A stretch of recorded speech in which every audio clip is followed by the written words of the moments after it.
സ്വാഭാവികമായിട്ടും ഇത്തരം വലിയ കണക്കുകളിലേക്കൊന്നും പോകണ്ടല്ലോ. സാധാരണക്കാരായ ജനങ്ങളുടെ വീട്ടിലേക്ക് പോയാൽ മതി ഈ കേരളം അനുഭവിക്കുന്ന ദുരന്തത്തെക്കുറിച്ച് മനസ്സിലാക്കാൻ. എത്രമാത്രം ദുരിതപൂർണമായ ജീവിതങ്ങളാണ് നമ്മുടെ നാട്ടിലെ ജനങ്ങൾ അനുഭവിച്ചുകൊണ്ടിരിക്കുന്നത്.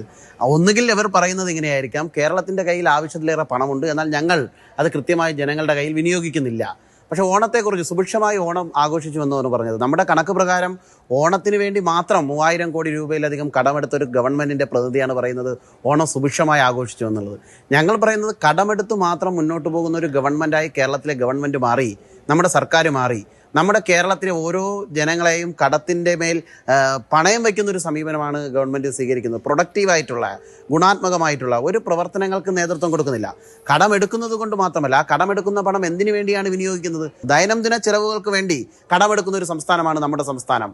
പ്രൊഡക്റ്റീവായിട്ട് ഏതെങ്കിലും ഒരു വികസന പ്രവർത്തനത്തിന് വേണ്ടി, ഇവിടെ ഒരു ഇൻവെസ്റ്റ്മെൻറ്റ് നടത്തുന്നതിന് വേണ്ടി ഒന്നും വലിയ തോതിലുള്ള ഒരു ഇടപെടൽ നടത്തുന്ന കാര്യക്ഷമതയുള്ള ഒരു ഭരണകൂടമല്ല.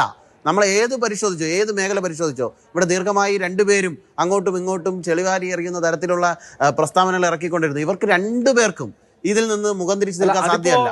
നമ്മുടെ സംസ്ഥാനത്തിലുള്ള ആഭ്യന്തര വരുമാന സ്രോതസ് എന്താണ്? നമുക്ക് എന്താണുള്ളത്?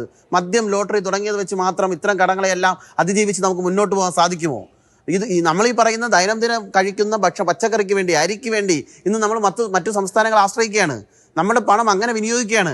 അവർ ഇങ്ങോട്ട് കയറ്റുമതി ചെയ്യുന്നവരാണ്, ഇവിടെ നമ്മൾ ഇറക്കുമതി ചെയ്യുകയാണ്. അവർക്ക് അതിനുള്ള സാധ്യതയുണ്ട്. നമ്മുടെ കേരളത്തിൻ്റെ വരുമാന സ്രോതസ് എന്താണ്? നമുക്കിതെല്ലാം തിരിച്ചു കൊടുക്കുന്നതിനുള്ള സാധ്യത എന്താണ്? ഭരണകൂടം തൊഴിൽ സൃഷ്ടിക്കുന്നതിന് വേണ്ടി നടത്തുന്ന പദ്ധതി എന്താണ്? ഇതിലെല്ലാം നമ്മൾ പരാജയപ്പെട്ട് നിൽക്കുമ്പോൾ നമ്മളുടെ കടം അതൊരു വലിയ പ്രശ്നം തന്നെയാണ്.